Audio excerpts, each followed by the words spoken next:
হে আল্লাহ, আমার ঘরে একটা ছেলে সন্তান আছে। আল্লাহ, আমার ঘরে যদি তুমি একটা কন্যা সন্তান দান করো, তোমার দরবারে নয়াত সমান একটা ছাগল কুরবানি দিব। আমিন।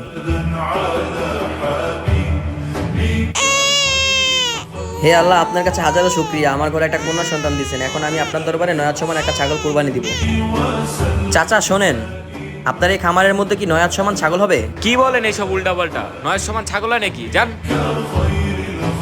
হায় আল্লাহ, এখন নয়াত সমান ছাগল আমি কই পাই? আল্লাহরে দেয়া ওয়াদাটা আমি কেমনে রাখবো? রাব্বি ভাই কি হয়েছে? আপনারা তো টেনশন দেখাইতেছে কেন? হুজুর, আমি যে বিপদের মধ্যে আছি আমার মনে হয় না আপনি সমাধান করতে পারবেন। ভাই আপনি বলেই তো দেখেন, যদি কোনো সমাধান দিতে পারি। হুজুর, আমি আল্লাহর দরবারে ওয়াদা করছি, আমার ঘরে যদি কন্যা সন্তান দেয় তাহলে আল্লাহর দরবারে নয়াত সমান ছাগল দিব, কিন্তু ছাগল তো কোথাও পাইতেছি না। ও আচ্ছা, এই ব্যাপার। ভাই আপনি ওয়াদা এটা তো বলেন নাই, বড় মানুষের হাতের সমান দিবেন নাকি ছোট মানুষের হাতের সমান দিবেন? আপনি এক কাজ করেন, আপনার ছেলের হাতের সমান নয়াত লম্বা একটা ছাগল কোরবানি দিয়ে দেন। আপনি তো ঠিকই বলছেন হুজুর, আসলে আমি এমন করে ভাইবা দেখি নাই। হে আল্লাহ, তোমার কাছে হাজারো শুকরিয়া, এখন আমি তোমার দরবারে নয়াত সমান ছাগল কুরবানি করব। ভিডিওটি ভালো লাগলে কমেন্টে আমিন লিখবেন।